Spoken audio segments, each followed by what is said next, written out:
Good afternoon, everyone. Welcome today to our webinar series. And the topic for today is the 4 checkpoints to determine your recruitment success, which talks about the 4 main stages of the recruitment process, which we need to be familiar with if we are going to have positive results for our hiring. So this short presentation, which takes about half an hour, covers the areas in which we need to understand and be familiar with in order to get through the critical checkpoints of a recruitment process that we go through when we are given typically an assignment from our hiring manager to place a position for us to hire. So before we get started, just a couple of ground rules. Please keep yourself on mute so that the background noises from your end won't disturb the other participants. And also, there is a chat box where you can type in your questions, and you can also have your comments to us, and we will try and get back to you on them at the end of the session. Also, we will be sending you out the notes, so all you need to do is sit back and listen to the presentation. Don't worry too much about taking notes and things like that, because we will send you the notes anyway. So before we get started, let me introduce myself. My name is Simon. I'm the regional trainer for SEEK Asia, and today my topic with you is design to help you reflect and analyze the recruitment process so that you can generate better and more effective outcome, whether you are a recruiter yourself or you are the hiring manager.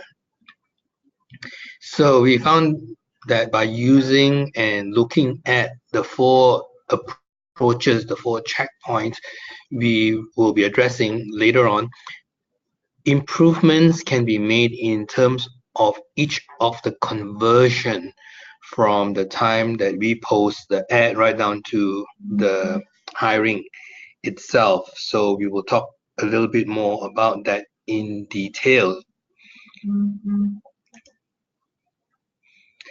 So we will be covering today the recruitment cycle, and then of course understanding sourcing.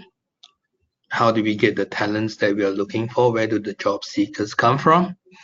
And then we will talk about the key essential understanding for the 4 checkpoints, and then how to improve your recruitment outcome using those 4 checkpoints. So let's take a step back and redefine what recruitment is so that it helps us put into context what is important for us. So in a definition, it is the process of finding and hiring the best qualified candidate.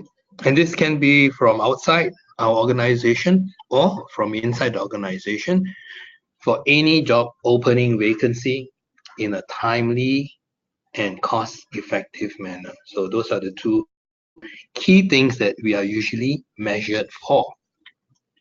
And that's timeliness and cost-effectiveness. And the recruitment process obviously includes analyzing what is required in terms of the job opening or the requirement of the job. And then, of course, attracting employees to the job, attracting talents to the job. And then that's often when we place our job ads. And then from the response that we get from those job ads, we will do the screening and the selection of candidates, which is from that point, the hiring, or in fact, the negotiation of the hiring takes place, and then the integrating of hopefully the new employee into the organization when we are able to successfully identify, offer, and onboard the employee into the organization. And so that, in a nutshell, is the definition of recruitment. But also look at why recruitment efficiency is getting a lot more critical today. at a panel discussion in a global business services meeting, one of the highlights that was shared, and this was in Malaysia, that the typical turnover for a staff is about 2.5 years. Now, while we can say that this is a report or conversation that came out from Malaysia, we have also realized that all the countries that we operate in, we hear the same thing, that the turnover is actually quite short. Even on a Gallup poll, which named Google to be the most desired company to work for, it was reported that they also had a 2-year turnover. So just imagine if Google suffers from a high turnover rate, we would all have the same issue. But what that really means is that we need to up and improve our recruitment skills to stay competitive in this very tight labor market. So this slide shows the typical business process of manpower placement, and it goes right through from the recruitment cycle that we are all familiar with. So for those of us who are involved in the recruitment itself, this would be our KPI and our main job focus where we are responsible. And the key processes are, we said earlier, the sourcing and attracting of the candidates right down to offering and hiring. And this is something that usually start with manpower planning and understanding what the needs are. And then that brings us right through that whole cycle where we are able to onboard the candidate. So we are all familiar with this. This is your typical recruitment flow. So translated from that slide earlier on, the previous slide, our focus will be on 5 areas, namely match, views, apply, shortlist, and hire. So as an example, we have put some typical pipeline numbers to illustrate the process better. And when we ask about some of this conversion rate, typically the answers from the hirers that we've asked is that it's roughly around 10%. So if we are looking to hire one person using that conversion rate, so what it means is, working backwards, we will need to match from our job ad 10,000 matches. So don't get too hung up on these numbers. This is just numbers to illustrate conversion rate, and we take the conversion rate to be 10%, which means that if we want to hire one person into our organization, we need to start off with a match of 10,000. So this is where our 4 checkpoints come in, right? First of all, we talk about the view per match, which is really about the brand attractiveness, how well people know you, because we know that the more well-known you are, the higher view you will get. And the higher views you will get means that you would be able to get more application from each view based on the conversion rate, right? So therefore, the next checkpoint becomes the job attractiveness rate, which is your apply per view. So that's the second stage. In fact, these 2 stages we call the internal stage, the view per match and the apply per view.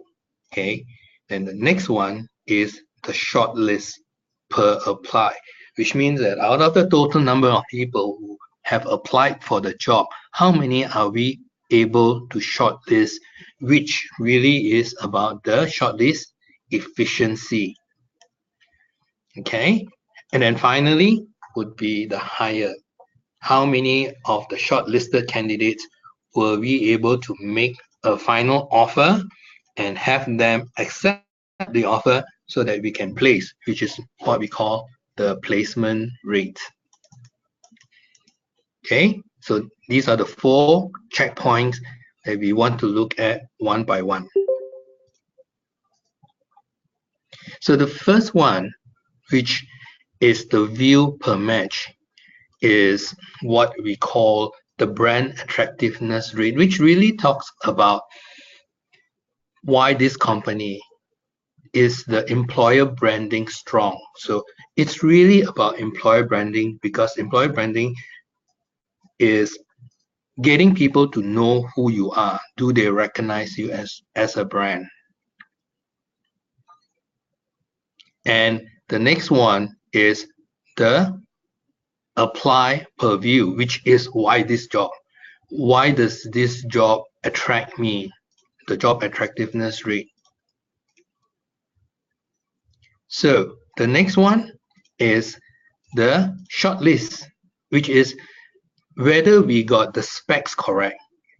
Because your effectiveness of your shortlist really depends on us getting the specs correctly to find the talent that we are looking for. And very often, this is where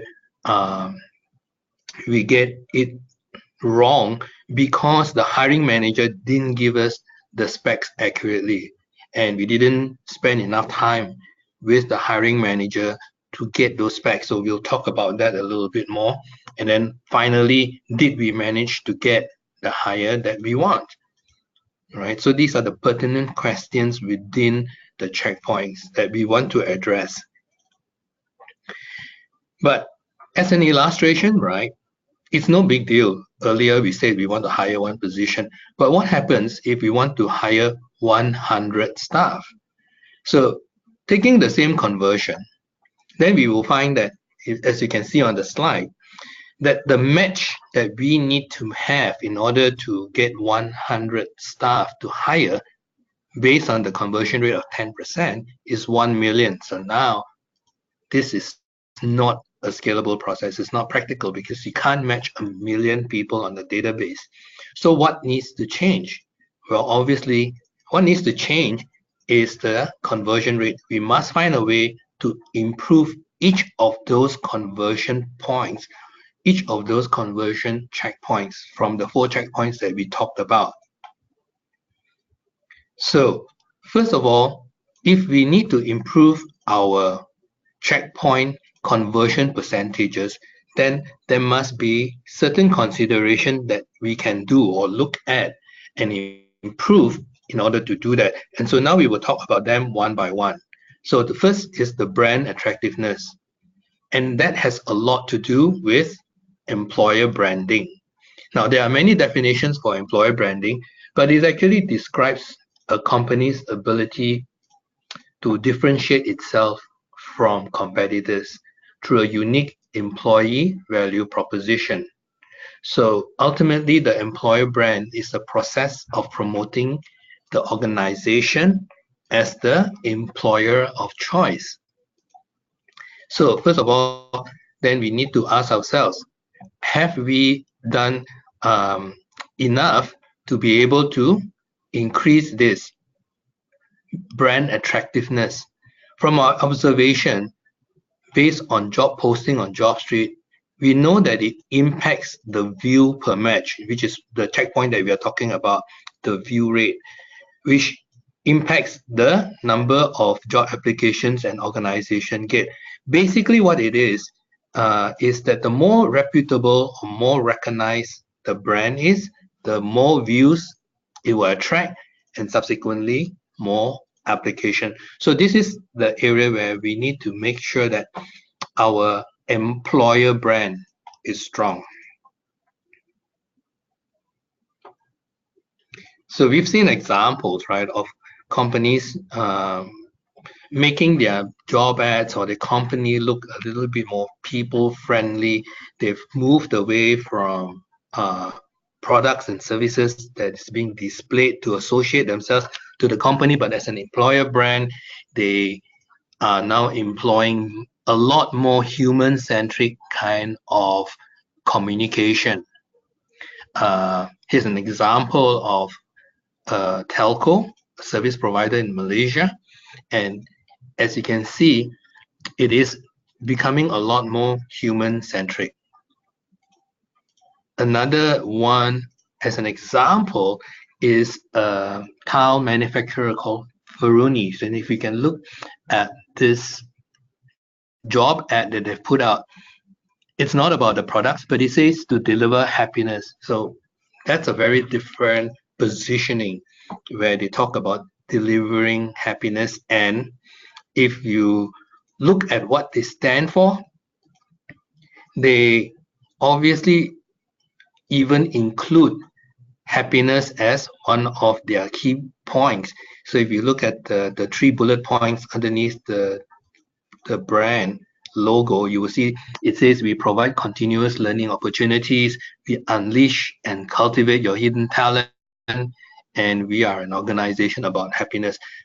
Again, just making it themselves an employer branding that focus on satisfaction and the happiness of the staff. Okay, so the next one is taking charge of the results through a better job attractiveness, which means we need to ask ourselves, have we done a really good job with the description? Is it easy to understand? Is it clear? And when people look at our organization, do we have a complete company profile? Have we done the work to make sure that we've got all the videos or the photos and we've pitched strongly enough why join us? And again, this is really an extension of your employer brand. This is where you start to communicate what you're all about. Let me again here share with you some example taking from Faruni, the example that we saw earlier on, where they focus on happiness. So you can see the three bullet points here again on your slide. We also look at how they have put their benefits and their requirements in a very, very clear and easy to understand way, right? So you can see here that on the right hand side, benefits, they list them down as dental, gym, parking, hospitalization, all the stuff that they think that is important to make them friendly to want to be an employer of choice, you know, game room, medical. Look at some of the numbers, the salary numbers. Also look at some of the coverage for insurance that they put up there. All of these makes the company very attractive. So again, I would encourage every one of us to go into the Job Street portal, look at examples from your own country and some of the companies, and see how they are promoting themselves, how are they talking about themselves in their job ad. And obviously, again, taking Faruni as an example, they've included videos, they've included photos of the workplace environment, and I guess that's very important for prospective talents to know them better. Another example, and just coming back to Maxis again, is sometimes just tweaking the subtitles to the job description can make the job ad more interesting to read. So if you look at this example here, instead of talking about the job description, it does say why does this job exist and why it is critical and what are you accountable for. So little tweaks like that to the headlines will draw attention to the job seeker. So again, use JobStreet as a source of examples of how some companies do this really well and learn from them. After all, it's available to you and it's free. And I think that, you know, when we do find good examples, it is always worthwhile for us to learn from those examples. And then the third checkpoint is about the shortlist efficiency. This is where we also find that a lot of times the communication between the hiring manager and the recruiter isn't as strong as we would like it to be. Very often when we speak to recruiters to try and identify what the problems is, they tell us that they don't get very, very clear understanding of what the hiring manager wants. And very often the hiring manager takes it for granted that the recruiter already knows what the specs to the jobs are, what the requirements are. And so they make it very generic and say that I'm looking for a sales manager, for example, and then expect the recruiter to know exactly what are the requirements. So the first thing is collaborate with the hiring manager. Take the time out to sit down with them to understand what are their 3+3, we call it, which is the three must have. What are the deal breakers? What exactly are the absolute requirements and what are the nice to have? For example, what proven track records is required, or how many years in the same company. Now, very often we don't think that is important, but depending on what the role is, sometimes we find that the hiring manager wants the candidate to have spent a certain amount of time in the same organization because they want somebody who doesn't, let's say, job hop, right? Or whether there are specific language or communication skills that is required. So understand those and what the unwritten expectations are. In fact, there should be no unwritten expectation. Everything should be put down clearly. And the only way to do that is to be able to sit down with the hiring manager and spend a little bit of time to understand their requirement, even though it sounds obvious, but still need to do that.